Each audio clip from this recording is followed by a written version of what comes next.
Certo. Ao vivo, mas sem. Ah, vai entrar ao vivo ainda, né? Ou tá?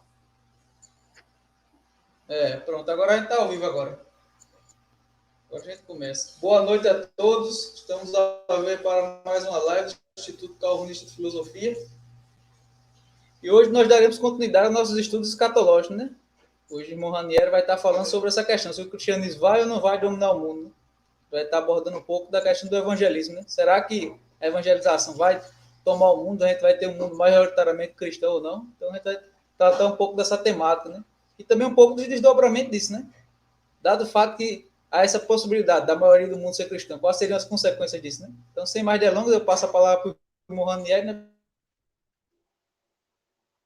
Boa noite a todos, graça e paz.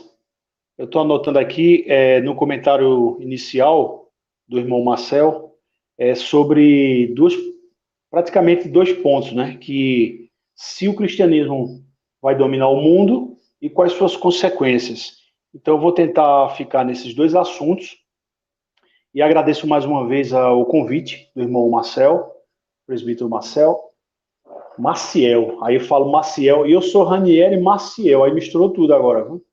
Maciel, nosso irmão, e agradecendo mais uma vez esse convite, aberto para outros convites aí, é uma honra, é um prazer estar com vocês novamente, e falando de algo precioso que é a escatologia, e a escatologia com um viés reformado, um viés calvinista, um viés protestante histórico, que é muito importante isso, né? Que a gente não perca nossas raízes, né? Perante a história.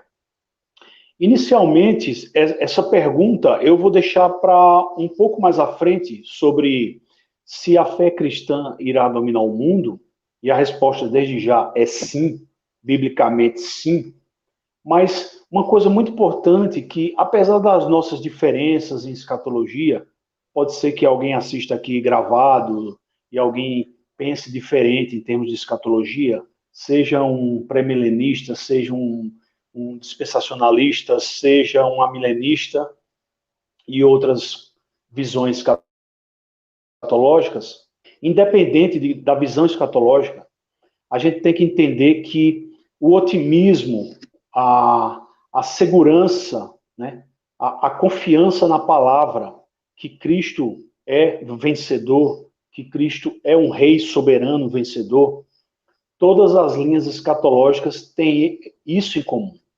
Né? Como assim? A partir do momento que um cristão declara sua fé, ou uma comunidade declara sua fé em Cristo, isso é sinônimo de fé em sua palavra.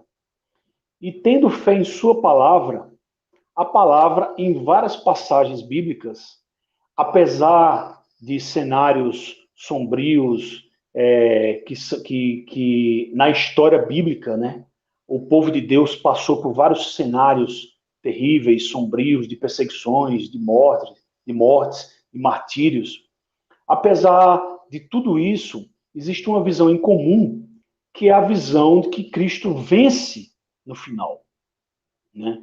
Com sua volta, havendo a ressurreição e o juízo, ele é o vencedor. Na história, biblicamente declarado, Cristo é o vencedor. Ele vence todos os seus inimigos e volta. Aí entra as discussões escatológicas que se referem ao intervalo entre a crucificação, vamos fazer um resumo bem básico, entre a crucificação e a sua segunda volta. Nesse período é onde as escolas escatológicas se distinguem e discutem, entram em debates. Nesse sentido, o pós-milenismo, ele afirma, né, como declaração de fé de sua doutrina, do seu sistema escatológico, afirma que esse domínio acontece gradualmente na história, na linha do tempo, na história, antes do retorno de Cristo. Antes do retorno de Cristo, o pós-milenismo afirma que haverá uma vitória da igreja na história, através das conversões de multidões e nações. Então, nesse sentido, o pós-milenismo se diferencia de outros sistemas porque afirma a vitória na história, enquanto outros sistemas escatológicos afirmam a vitória após a história, após o fechamento da história. E isso faz uma grande diferença. Então, a afirmação do pós-milenismo é sim que o cristianismo dominará o mundo. E nós podemos ver de imediato 3 razões para isso. Nós temos 3 razões para isso.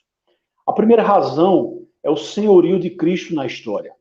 É inegável, é claro, é bíblico, que o nosso Senhor Jesus Cristo tem o domínio sobre a história. Ele não só tem o domínio sobre todas as coisas, sobre a eternidade, como Deus eterno, mas ele tem o domínio de cada ato da história. E nesse domínio, o que se declara, o que nós podemos crer e conhecer através da revelação, podemos usar um texto como o Salmo 2, e aqui eu deixo e repito sempre que o Salmo 2 é um salmo messiânico, um salmo de vitória na história, e é um salmo importante de se estudar. Eu deixaria aqui para que vocês depois dessem uma pesquisada, com um segundo olhar mais demorado, por um viés, por um ângulo pós-milenista, talvez até por experiência de leitura, apenas por experiência de leitura, você pode ler o Salmo 2, por exemplo, o Salmo 22, o Salmo 72 e o Salmo 110. Há outros salmos, mas basicamente nesses 4 salmos, o Salmo 110, o Salmo 72, o Salmo 22 e o Salmo 2, nós já temos uma base, uma referência apenas nos salmos. Nós estamos deixando de lado aqui muitos textos dos profetas, né? Nós estamos deixando de lado aqui, por enquanto, textos do Novo Testamento que afirmam, que ratifica, que confirma o reino messiânico na história. Então temos, por exemplo, no Salmo 2, várias passagens preciosas no Salmo 2, vários versículos, e que alguns versículos eu gostaria de destacar, e destacar principalmente um que diz assim, no Salmo 2, verso 7, e também o verso 8, tem uma parte que vai dizer, pede-me e te darei os gentios por herança e os fins da terra por tua possessão. Pede-me e te darei os gentios por herança e os fins da terra por tua possessão. Essa declaração de que o Pai diz ao Filho, pede-me e eu te darei todas as nações, te darei os gentios como herança e te darei os fins da terra como tua possessão, nos lembra a promessa e a ordem de Mateus 28, quando o próprio Cristo ele ordena que sua igreja vá a todas as nações, discipule todas as nações, né? Faça discípulos de todas as nações. Nesse sentido, conquistar as nações, não no sentido bélico, não no sentido político, mas no sentido espiritual, o Espírito Santo avançando juntamente com a palavra, os missionários avançando com a palavra e o Espírito Santo nesse movimento divino, nesse movimento poderoso do Espírito Santo, nós esperamos mais conversões. Nós temos vestígios na história de avivamentos, nós temos grandes avivamentos, nós temos avivamentos mais localizados, nós temos na história históricos de reformas, de reconstruções no sentido religioso, no sentido de fé cristã. Temos altos e baixos, temos momentos de decadência, temos momentos de declínio e temos momentos de grande avivamento ou grandes conversões ou conversões mais importantes e pontuais na história. Quando a gente olha para esse primeiro ponto, eu disse que temos pelo menos 3 razões. A primeira razão é o senhorio de Cristo na história. Nós temos que lembrar que lá em Gênesis, nos primeiros capítulos, ele esmaga a cabeça da serpente. Isso tem que ser repetido, isso tem que ser dito. Por quê? Esse esmagamento da cabeça da serpente, a gente sabe que na revelação e na sua encarnação, ele, na cruz, despojou os principados e potestades. E nós temos textos paralelos que vão afirmar que o Senhor Jesus Cristo é aquele que amarra o valente para que aqueles que estejam com ele possam saquear a casa do valente que foi amarrado por alguém mais forte do que o valente. Né? Somente o cordeiro, o leão, somente ele tem essa ação, essa atitude e esse poder de amarrar o valente. E nós, hoje, os missionários espalhados pelo mundo, conseguem saquear essa casa. Aí nós temos muitas referências sobre o seu poder, sobre o seu senhorio. E a segunda razão é o poder do Evangelho. Se Cristo está no controle de todas as coisas, está em seu trono, e antes de subir ao seu trono, no céu, seu devido lugar, né? O próprio Deus não poderia estar em outro lugar que não fosse o céu. Ele, tendo domínio de toda história, envia seu Espírito Santo para que o seu Evangelho seja levado e compartilhado, colocado à frente, sempre comunicado à frente, como se a nossa geração ou gerações anteriores passassem o bastão para outras gerações. E esse poder do Evangelho anda junto com esse senhorio de Cristo, e como resultado dessa junção do seu poderio e do poder do Espírito Santo, juntamente com o Evangelho, nós temos como resultado a vitória do reino na história. E não apenas a vitória do reino após a história. Nós teremos a vitória do reino na história e após a história, como conhecemos. Temos versículos e livros, citações, por exemplo, como Isaías 52, que vai enfatizar esse poder do Evangelho. Nós temos em Atos, capítulo 1, capítulo 2, nós temos ali em Atos, nós temos o poder do Espírito Santo atuando em sua igreja, para que sua igreja fique de modo intrépida, sem medo, sem se acovardar, sem timidez, sem medo de perseguições.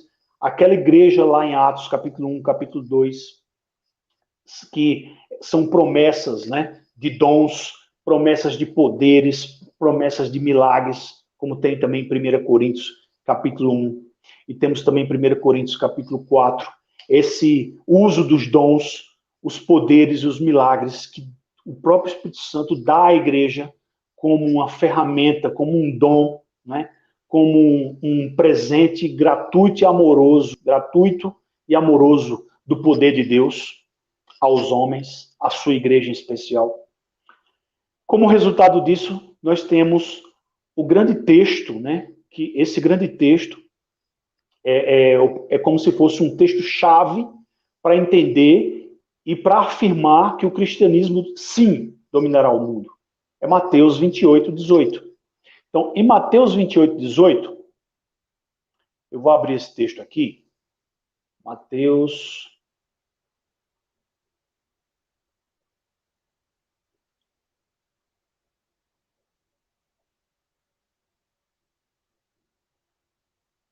28, 18. E chegando Jesus, falou-lhes, dizendo: é-me dado todo o poder no céu e na terra. Percebam bem, todo o poder no céu e na terra está confirmando, reafirmando o senhorio de Cristo sobre todas as coisas. Com base nesse poder, o verso 19 vai dizer: portanto, uma frase de ligação, portanto, ide, fazei discípulos de todas as nações, batizando-os em nome do Pai, do Filho e do Espírito Santo.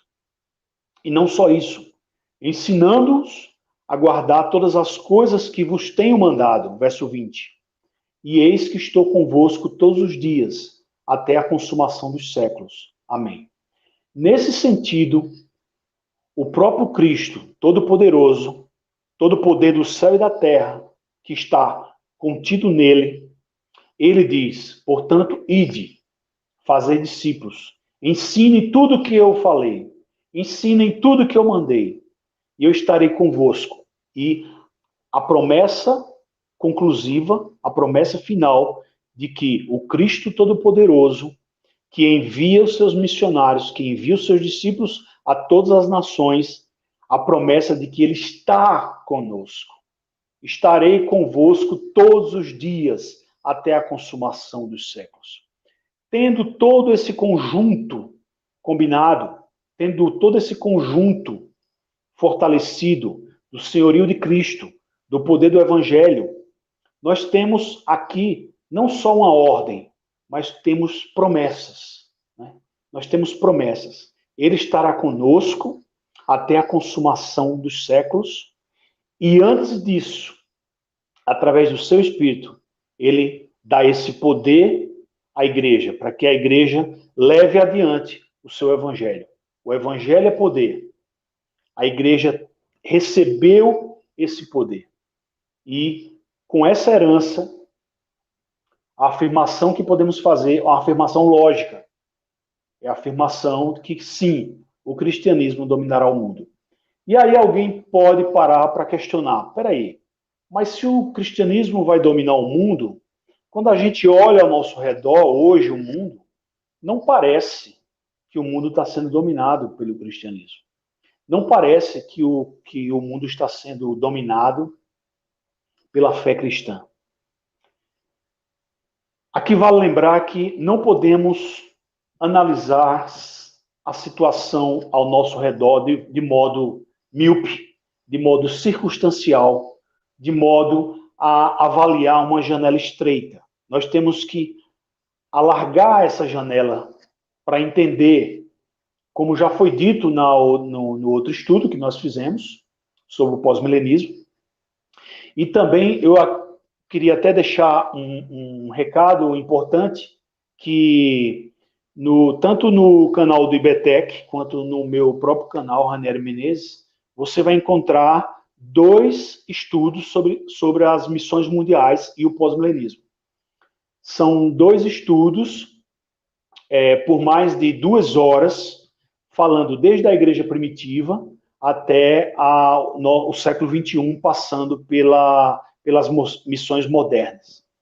Então, existe todo um panorama de sair desde a igreja primitiva, passando pela igreja medieval, passando pela modernidade, passando pela reforma protestante, passando pelo século XIX, que foi o grande século, que nós podemos chamar de grande século missionário da igreja, até chegar no século XXI. Está lá disponível, tanto no canal do IBTEC, quanto no meu próprio canal, você pode encontrar. E o propósito hoje é que a gente possa refletir um pouco, né, sobre como esse evangelho está se espalhando, como o evangelho se espalhará. Né? A promessa é que o evangelho de Jesus Cristo se espalhe por toda a face da terra. Né?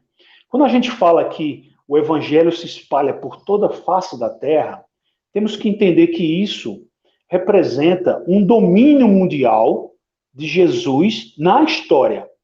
Não é um domínio, né, que a igreja só vai passar por sofrimento, esperando sua volta, para depois reinar com ele de modo mais livre, mais tranquilo, em paz, em justiça plena. Sim, há esse aspecto, mas há um aspecto anterior, ao aspecto do processo.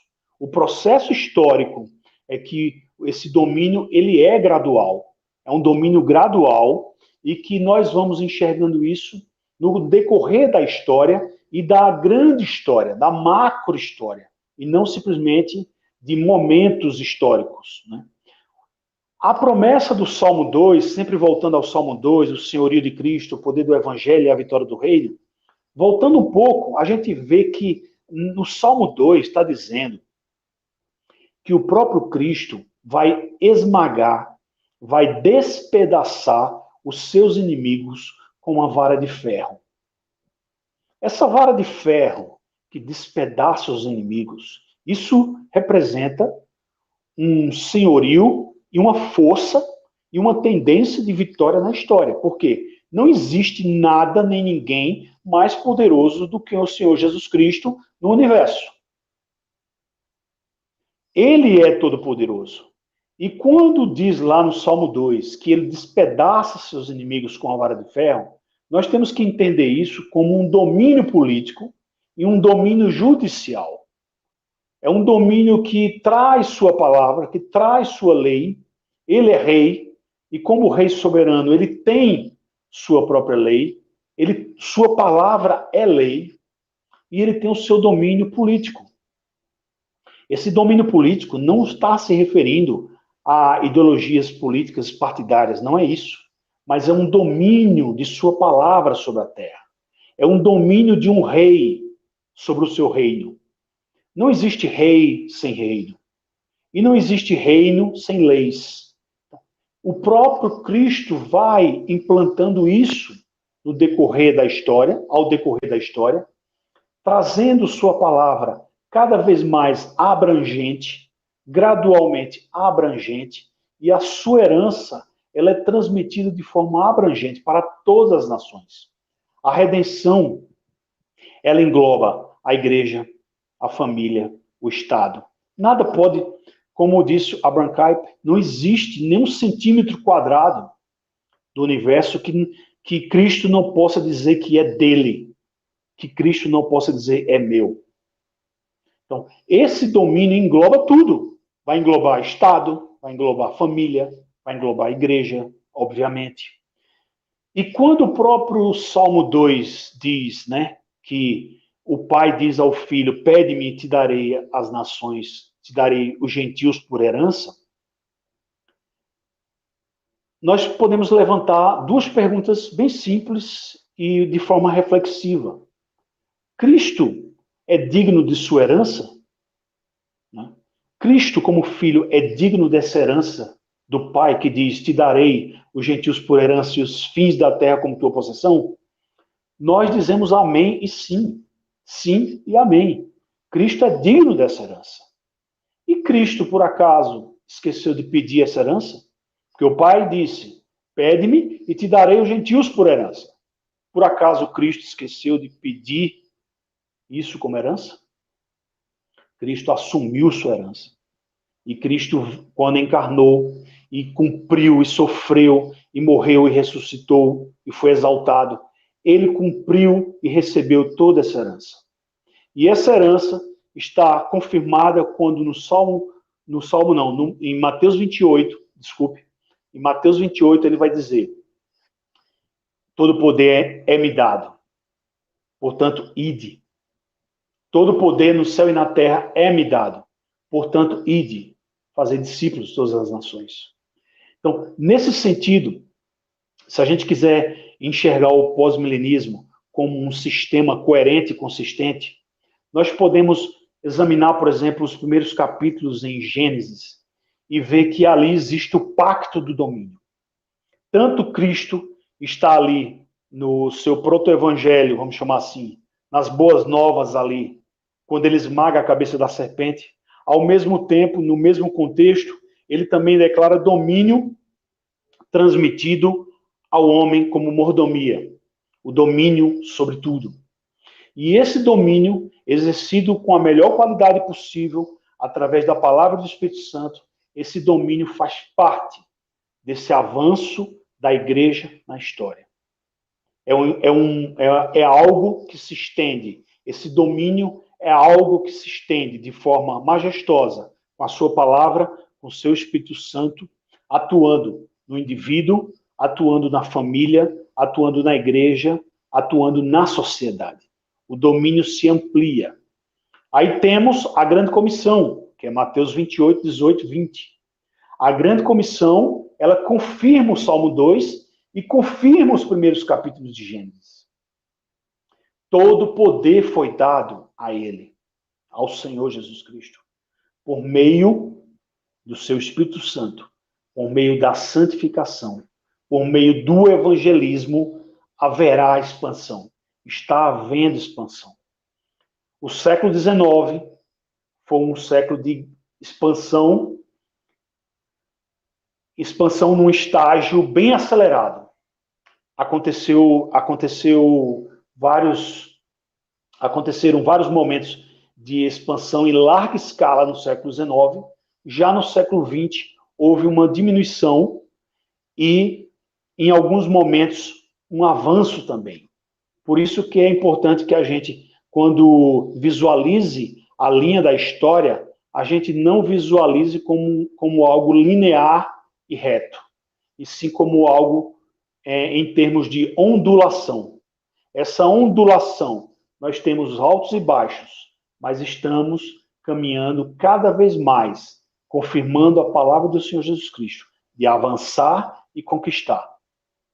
Nós temos algumas afirmações que, por exemplo, quem tem o governo mundial até a consumação? Na cabeça de alguns que pensam em escatologia, e principalmente numa escatologia de senso comum, alguns acreditam que o governo mundial está na mão do diabo. Isto é uma grande mentira e uma grande distorção que se faz ao interpretar alguns textos fora de contexto, desrespeitando o que o próprio texto ensina e o que todo o conjunto das escrituras ensina. Quem tem o governo mundial até a consumação? Quem tem esse governo mundial? Alguns pensam que é o diabo. Mas em Mateus 28, está escrito que todo o poder é de Cristo. Tudo é dele. A terra é do Senhor. A terra não é do maligno. Quando a gente pega um texto, isola, como o mundo jaz no maligno. Quando a gente pega um texto e isola, a gente acaba criando um sistema em cima daquele texto distorcido e que não se encaixa mais, como a gente está fazendo essa composição do sistema. A gente tem que entender escatologia como um sistema, e tem que ser um sistema coerente e consistente. Então, quando a gente parte desde o domínio, desde as promessas messiânicas, desde as promessas do rei, do reino, né, que temos nos profetas, Isaías, Ezequiel, Daniel. Nós temos promessa lá em Daniel de que haveria uma pedra que cresceria, destruiria os reinos, interpretando, destruiria os reinos, os sistemas mundanos, e cresceria e preencheria e dominaria a terra. Nós temos esse texto, né? Então, assim, temos outras referências também nos Salmos, como nós já citamos aqui, Salmo 2, Salmo 22, Salmo 72, Salmo 110, e temos várias passagens no Novo Testamento que vão falar do crescimento do reino. Ora, se a gente fala em crescimento do reino, nós temos que entender que crescimento do reino tem que estar associado a um crescimento constante na história, no nosso tempo também, no que passou e no que virá. Nós temos bases bíblicas, nós temos base histórica para confirmar isso. Quem tem esse governo mundial? Quem tem esse governo mundial?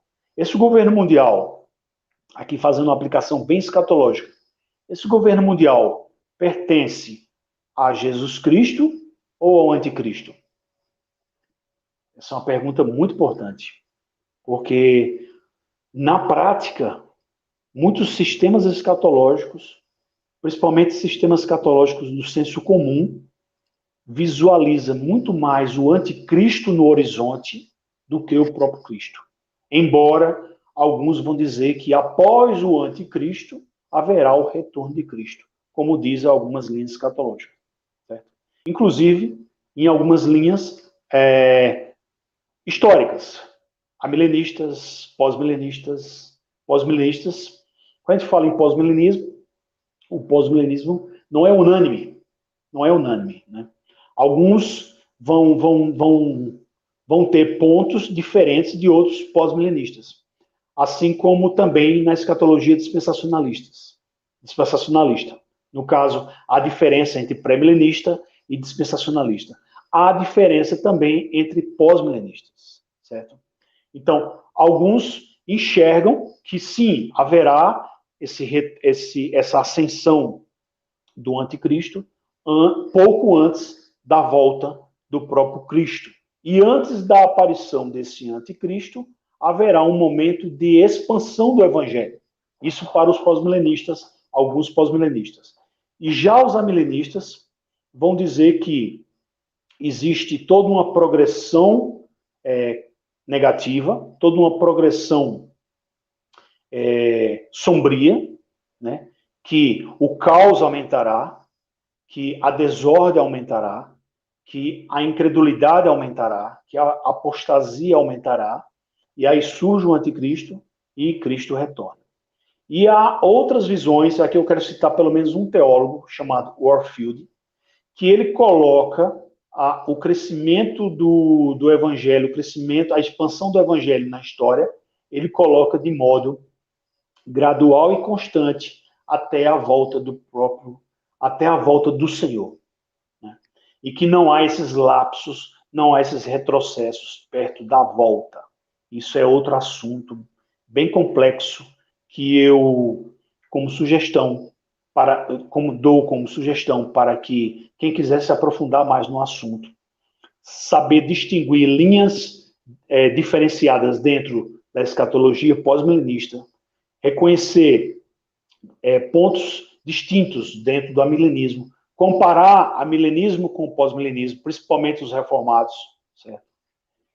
E o dispensacionalismo, se quiser se aprofundar mais no assunto de forma geral, mas o dispensacionalismo acontece muito no meio pentecostal, em grande parte no meio arminiano, acontece o dispensacionalismo, e também faz parte do senso comum imaginar algumas coisas, alguns elementos da escatologia dispensacionalista, como, por exemplo, o arrebatamento secreto e outros pontos, certo? Mas não é o caso aqui. Aqui vale a pena afirmar o seguinte: se o pós-milenismo for baseado na experiência social em determinadas épocas e na atual época, não haveria esperança de um futuro melhor. Ou seja, se nós quisermos analisar ou colocar em prova, colocar em xeque nossa escatologia e basear a nossa interpretação escatológica na experiência do que está acontecendo ao nosso redor, de modo circunstancial, nas experiências sociais que estão acontecendo ao nosso redor, nós não teremos esperança de um futuro melhor. Por quê? Estamos apenas enxergando em um ponto. E o pós-milenismo ele é amplo. Né? A gente pode falar que o pós-milenismo é tão amplo. Aqui eu quero fazer até um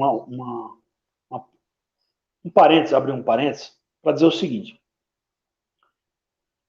Calvinismo, no Brasil, como se é conhecido e como é estudado, é algo que a gente pode dizer que houve um despertar a partir dos anos 90, 1990.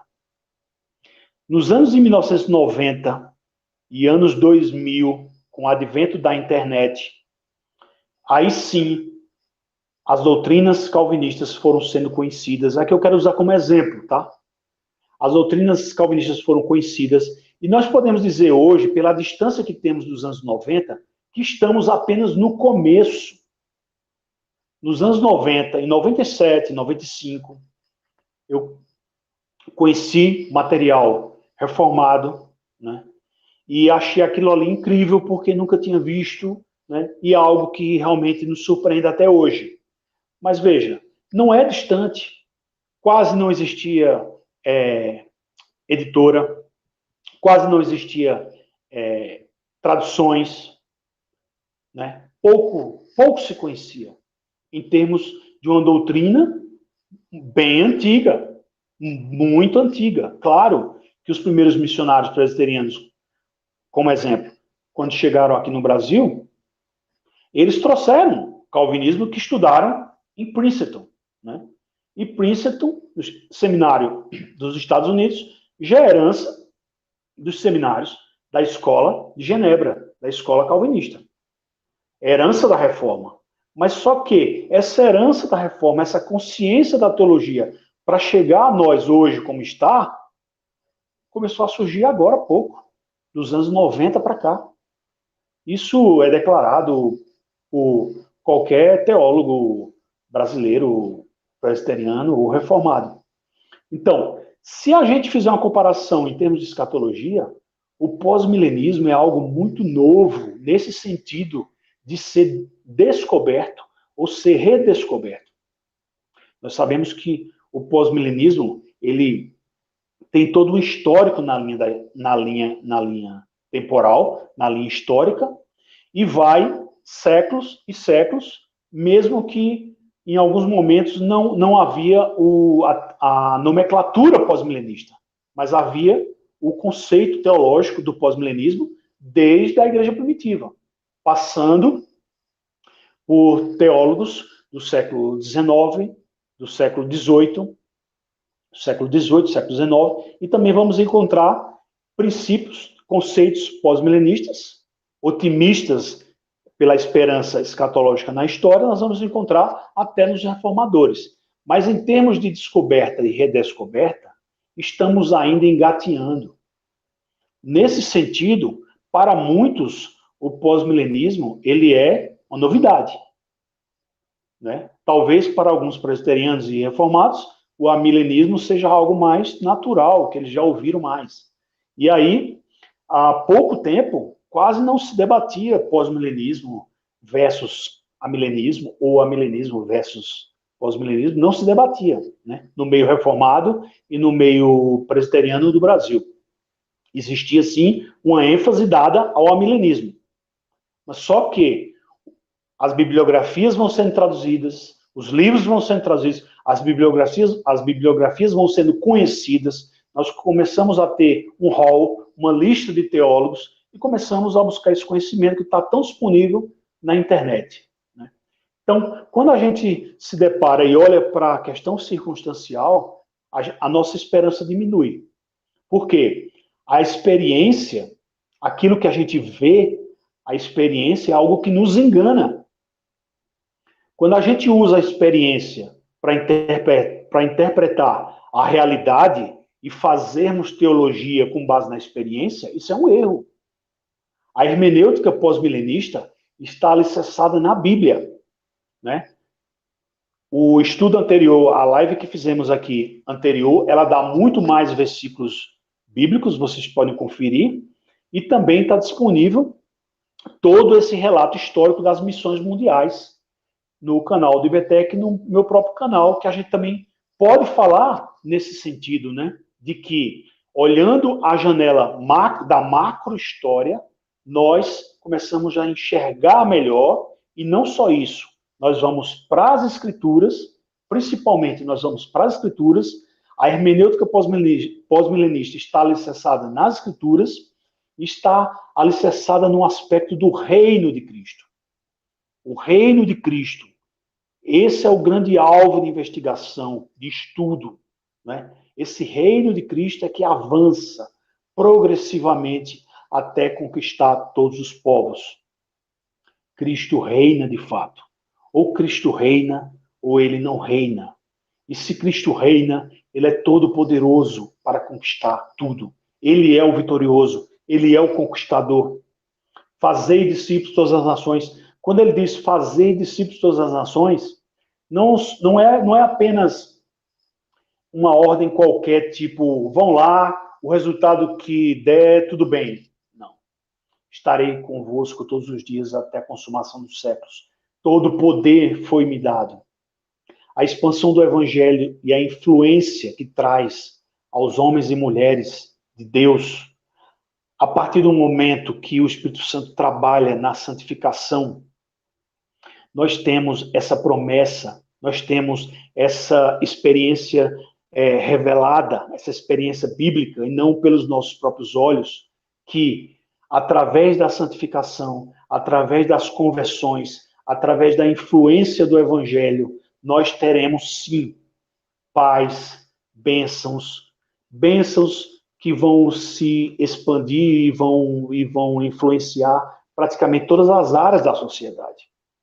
As nações cristãs, nós temos exemplos de nações cristãs, pelo menos decorrente da reforma protestante, nós temos nações cristãs que receberam esse evangelho, a propagação do evangelho em praticamente todas as áreas da terra. Nós temos relatos de missionários que praticamente foram para todos os lugares da terra desde a época da reforma.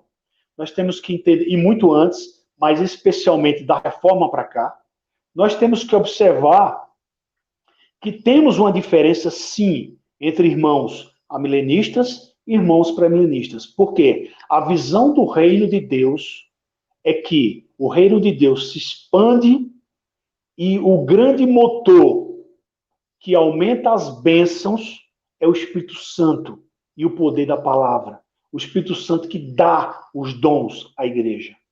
Né? E nessa influência, a influência dos santos trará paz, trará prosperidade às nações. Nós sabemos que há relatos, por exemplo, em Romanos capítulo 11, que há discussões sobre a conversão dos judeus. Se a conversão dos judeus vai ser algo nacional e ético, se vai ser algo simbólico, se vai ser algo espiritual, de alguma forma assim. Temos que entender que dentro do plano redentor, dentro do plano, do decreto de Deus na história, ainda há esse plano para os judeus em Romanos 11. Muitas linhas escatológicas concordam nesse assunto, que a conversão será étnica, será nacional, né? Embora não todos, alguns permanecerão endurecidos, mas que nós esperamos isso. Nós esperamos não pelo que estamos enxergando hoje no mundo. Nós enxergamos isso pela palavra que está escrita, principalmente em Romanos capítulo 11. A igreja de Cristo crescerá ao ponto de exercer uma influência graciosa, de alcance mundial, sobre todos os homens, antes da volta de Jesus. Essa é a afirmação pós-milenista, que é bem diferente da afirmação amilenista. A afirmação amilenista vai dizer que essa influência vai diminuir. E o pós-milenismo está afirmando que essa influência irá aumentar. Basta citar, como foi citado agora, que é necessário que os judeus passem por essa experiência de conversão, em grande quantidade, que ainda não aconteceu. Então, escatologia, terminando o assunto poderia se estender muito mais, mas temos que entender o seguinte: quando a gente fala em escatologia não é apenas o que se vê, é especialmente sobre o fim. Né? O fim de todas as coisas. Isso é o que trata a escatologia. E ao falar do fim, nós estamos falando algo que está no futuro, que não podemos ver ainda. Nós não podemos ver ainda com clareza. Ao falar do que se vê, muitos hoje em dia querem ficar presos somente ao que se vê. Ao falar o que se vê, são pessoas que estão, no máximo, presas a previsões e presciências. Tipo, é preciso fazer um cálculo de presciência, é preciso fazer um cálculo de previsão do que está acontecendo com o cenário mundial hoje, geopolítico, ou do cenário religioso, para que se conheça o fim. Não é isso. Escatologia é fazer a hermenêutica de ir para as escrituras e depois olhar para fora. E não olhar para fora e depois procurar o que tem nas escrituras. Olhar ao redor e dizer que seus olhos não veem e que sua mente não detecta as evidências da vitória da igreja na história, isso se chama racionalismo. E o racionalismo, ele se baseia em previsão. E a previsão é a base mais fraca para analisar algo futuro. Por quê? O otimismo, né? O otimismo, se ele é falho, se nós temos promessas e não confiamos, se o nosso otimismo é falho, né? Nós falhamos nessa busca por olhar para as Escrituras. Mas se eu me baseio somente na minha razão, no meu racionalismo, naquilo que eu vejo, né, eu estou projetando o futuro e, muito provavelmente, falho. Assim como muitas escolas escatológicas falharam. Já disseram, baseado em suas próprias cosmovisões, que o político do século XIX, vamos supor, Napoleão, Hitler, Stalin e outros, sempre, de algum modo, por algum grupo cristão, foi apontado como aquela figura que eles elaboraram, que eles desenvolveram como sendo uma figura de confirmação do fim. E falharam.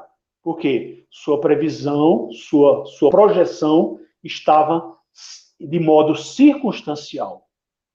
Nós, como cristãos reformados, devemos crer no que é revelado. Nós devemos crer no que é revelado. Observar o mundo e crer em Deus são duas coisas distintas. Observar o mundo e crer na palavra de Deus são coisas distintas. A nossa esperança deve ser no que Deus diz. A escatologia, ouçam bem, a escatologia, ela procede e não precede a teologia. A escatologia, ela não precede a teologia.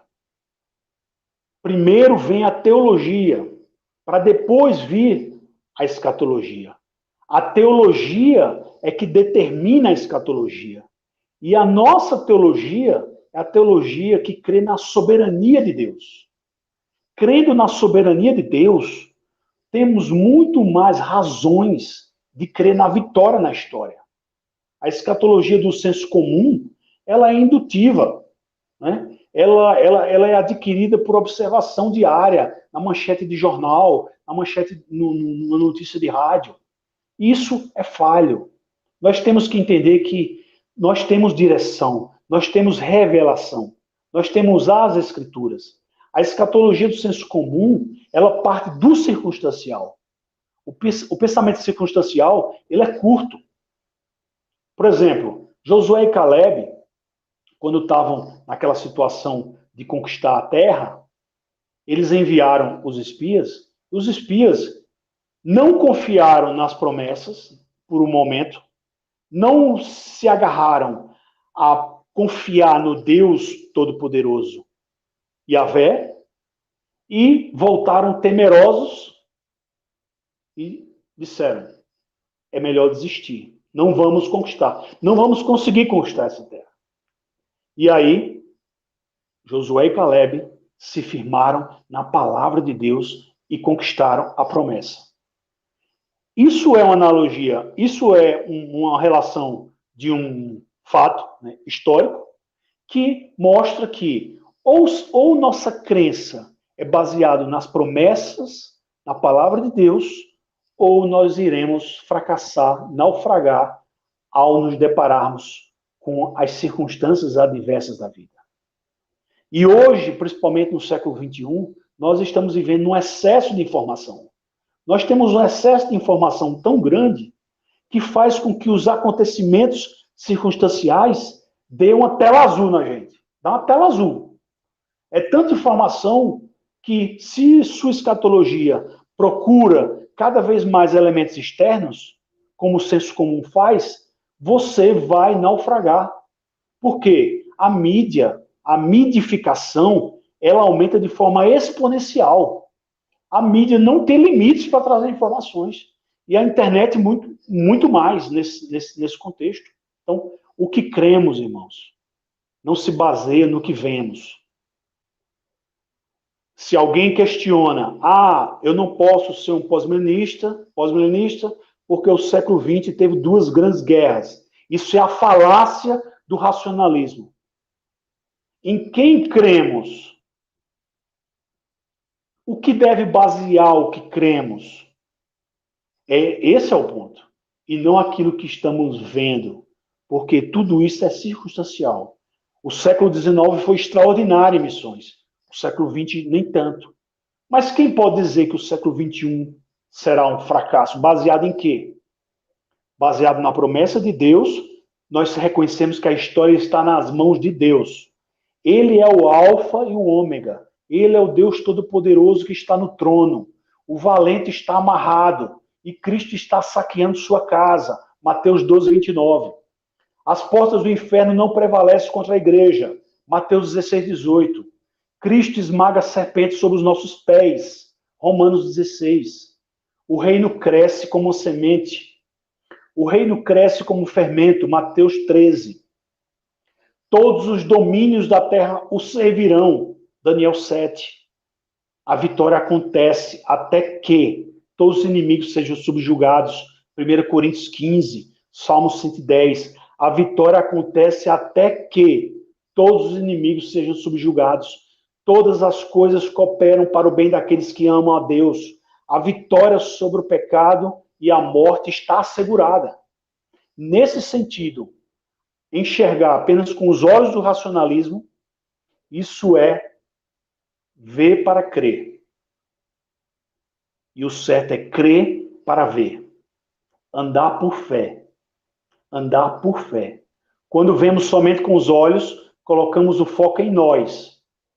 Quando queremos enxergar somente com os olhos, colocamos nossos olhos no mundo. E aí, quando a gente olha para o mundo, sabe o que a gente vê? Pecado, mal e rebelião. E aí alguém diz que o mundo jaz no maligno. Não que a Bíblia não diga isso, mas num contexto que precisa ser respeitado e entendido dentro de todo o sistema. Mas a terra é do Senhor. Quando a gente enxerga que o mundo só tem pecado, mal e rebelião, e a gente se acostuma com isso como se fosse normal, isso traz derrotismo, isso traz falta de fé, isso traz pessimismo, isso traz desânimo. O perigo é se acostumar com isso. A gente tem que focar que o mal existe, sim, e o reino não existe?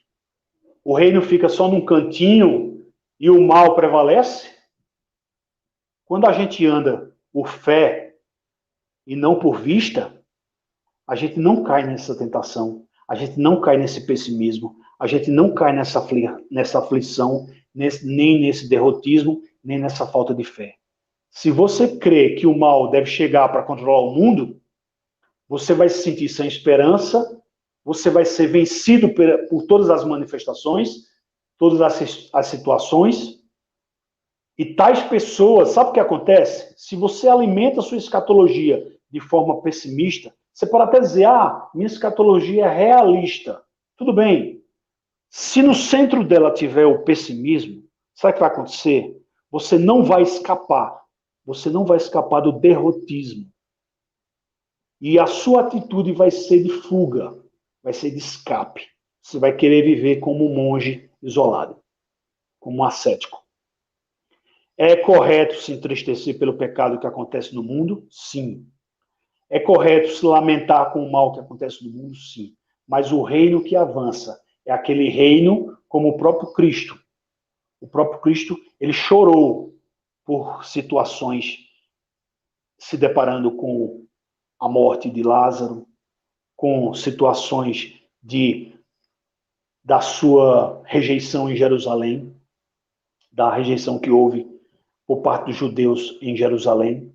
Mas temos que entender que essa mesma palavra que lamenta a situação da queda, como nós cremos, que o homem é caído até que ele receba salvação e redenção, nós temos que entender que naquele que cremos, se Cristo individualmente trabalha na sua vida individual, ele trabalha na vida de milhares e bilhares também.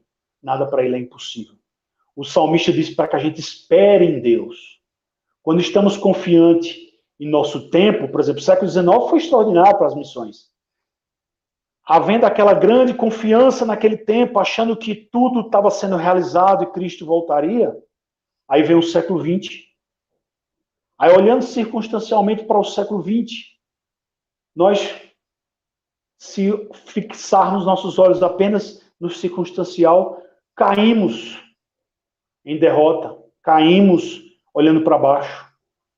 Isso não é andar por vista. Andar por vista, desculpa, isso não é andar por fé, isso é andar por vista. Andar por vista é usar o racionalismo de modo errado, né? É olhar para o futuro com aflição e pessimismo. Andar pela fé, sabe o que é que o futuro promete? Vitória. Deus é bom, Deus é poderoso, Ele é Senhor da história, Ele deu poder ao Evangelho, deu poder à sua igreja, Deus deu os dons à sua igreja, promete vitória na história. Essa é a chave para entender a escatologia. E não se perder em mapas complexos de pontos teológicos. Tarará. A chave é a soberania de Cristo. A resistência para subverter esse mal, né, que muitas vezes nós parece que somos sufocados por isso no mundo. A chave é pregação, evangelismo, santificação, regeneração, propagação do evangelho, conversão de nações, a palavra de Deus sendo proclamada a cada dia, todo momento. Isso ocorre para o bem dos eleitos e também para o bem da sociedade. Por quê? Uma sociedade onde predomina os eleitos, o que vem como resultado? Coisas boas. Se aconteceram coisas ruins na história relacionadas à igreja, aconteceram por momentos de pecado de homens, pecado de grupos, pecado de igreja, pecados das nações, mas que a própria palavra de Deus condena e a própria palavra de Deus corrige. A chave para a renovação, tanto individual como social, é a regeneração a partir de um. É a regeneração individual. A regeneração individual sendo multiplicada, aí sim nós temos uma mudança para melhor. Aí, isso é a resposta das consequências. Aqui nós estamos na resposta das consequências. As consequências de um domínio mundial. O domínio mundial da fé cristã começa pelo indivíduo. A expectativa de expansão é que o avanço do evangelho aumente. Aqui é muito importante para fazer um fechamento. O avanço do evangelho, com o avanço do evangelho, nós esperamos mais conversões. Nós esperamos mais poderes e milagres. Não esperamos menos. Não é que os milagres e os poderes diminuirão conforme a volta do Senhor, e sim aumentarão. Baseado em quê? Baseado nos evangelhos, baseado no relato histórico, Lucas, Atos. Nós temos a expansão em todos os aspectos. Nós tivemos ali, em Atos, capítulo 1, 2, 3, Lucas 4, nós temos multiplicação de poderes, multiplicação de dons, em quantidade, em frequência, em intensidade, em diversidade dos cristãos, a diversidade dos crentes, os territórios sendo avançados, a multiplicação de poder, a quantidade dos milagres, isso por todos os lugares. Está lá em Lucas 4, Lucas 24, Atos 1, 2, 3, baseado nas promessas que temos em Gênesis, de domínio. Nós temos promessas de domínio. Nós temos promessas do poder do Espírito Santo em Atos, capítulo 2, capítulo 3. Nós temos promessas em João 14, Mateus 17, Marcos 11, promessas de orar, pedir e receber. Então, o nosso alvo é Cristo. O nosso alvo é a sabedoria de Cristo. A sabedoria de Cristo dada pelo Espírito Santo. Temos conflito com o mundo, e o que devemos fazer? Se esconder? Se refugiar? Ficar de forma num gueto, de forma irrelevante, ou criar resistências e defesas? Veja, se o ataque é certo, como muitos enfatizam, né, o amilenismo e outras escatologias, se o ataque é certo, não devemos contra-atacar? Não devemos usar o que estiver à mão e usar com diligência para o Senhor? Historicamente, a igreja sofre ataques. A igreja, quando sofre ataques internos, nós chamamos de heresias. E a igreja, quando sofre ataques externos, né, são as perseguições. Então, internamente, a igreja sofre de heresias e apostasias. E, de modo externo, a igreja sofre perseguições. Mas a promessa que existe para a igreja é que ela vença as heresias, é que ela vença as apostasias e que ela vença os perseguidores. Tem hora que parece que a luta é em glória. Parece que eles são mais fortes. Parece que eles são mais fortes. Só que ou a igreja luta, ou a igreja vai para o porão. Ou a providência de Deus na história, nós confiamos que ela lida de forma especial com o seu povo, e que o Senhor Jesus Cristo é o Senhor da história, e ele colocará todos os seus inimigos debaixo dos seus pés, ou a gente falhará.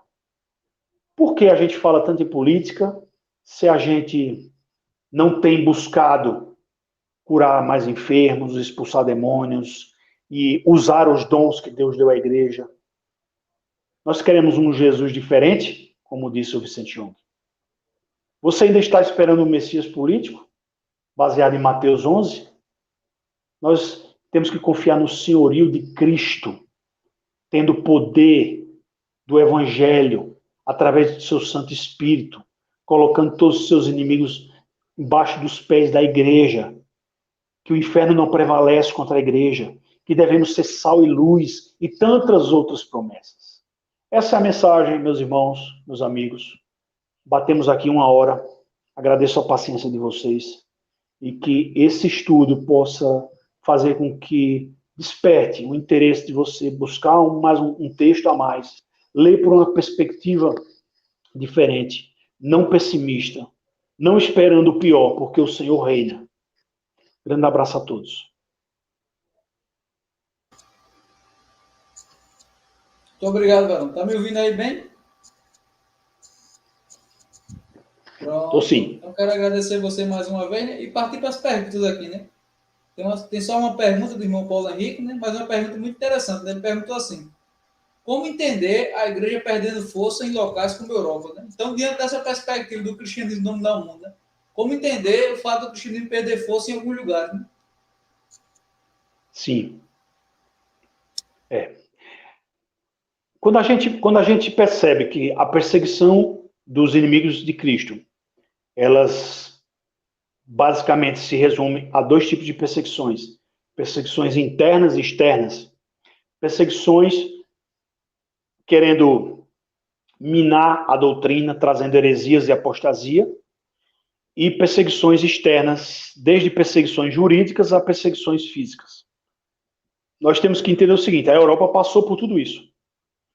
A Europa passou por altos e baixos, e como disse o filho do Rushdoni, o Mark Rushdoni, ele escreveu um texto, não tenho uma referência do texto agora, mas ele diz que a Europa tem uma saída, e a saída é o retorno.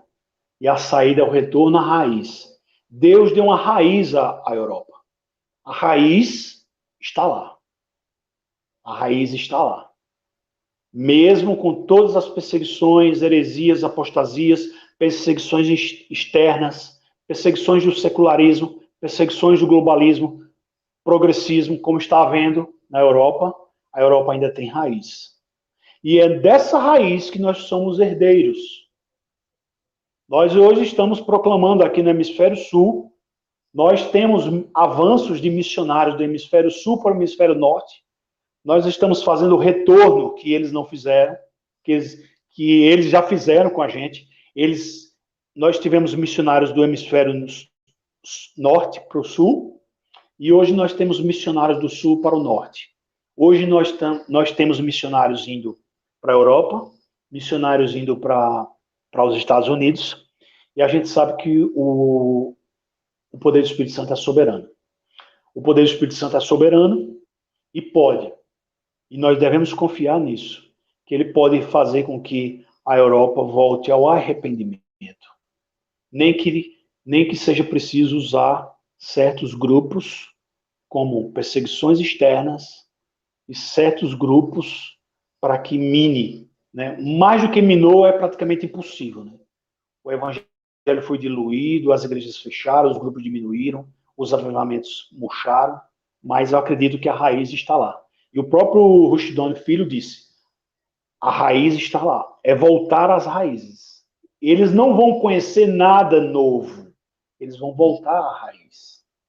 Então, essa é a nossa esperança é essa, para a Europa.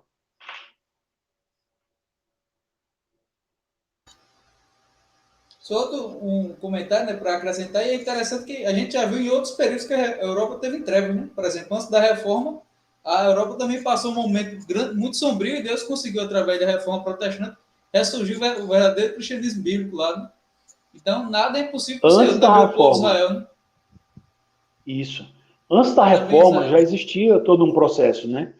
Antes da reforma, nós tivemos o avanço dos missionários em vários países. Por exemplo, a gente pode citar na Escócia, um exemplo, a Escócia, e ali naquela região, Irlanda e Escócia, nós tivemos exemplos de missionários, monges, assim como Lutero era um monge, né? Nós temos relatos históricos de monges na antiguidade, né, que chegaram ali em locais de forte paganismo, né, habitantes celtas, habitantes bárbaros, um forte paganismo, e monges católicos, no caso São Patrício e São Colombo, eles praticamente foram os precursores da palavra, né, da salvação, de levar o nome do Senhor Jesus Cristo para aquelas terras, bem antes de pré-reformadores. Antes dos pré-reformadores. Aí nós temos o caso dos pré-reformadores e depois dos reformadores. Então temos toda uma situação de que Deus, por sua providência maravilhosa, sempre tem cuidado, ele tem um cuidado especial com sua igreja e tem o controle da história. Então, nós cremos que hoje, principalmente através da internet e através, claro, do contato humano, olho no olho sempre, mas temos essa ferramenta também extraordinária da internet de colocar uma Bíblia, ou 10 Bíblias, ou 20 Bíblias, ou 50 Bíblias no celular.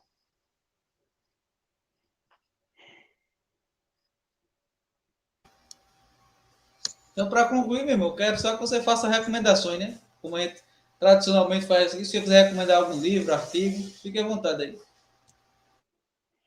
Não, somente agradecer mais uma vez. Eu espero que eu tenha deixado a mensagem importante. A gente tinha marcado a semana passada e não deu certo. Graças a Deus, hoje deu tudo certo.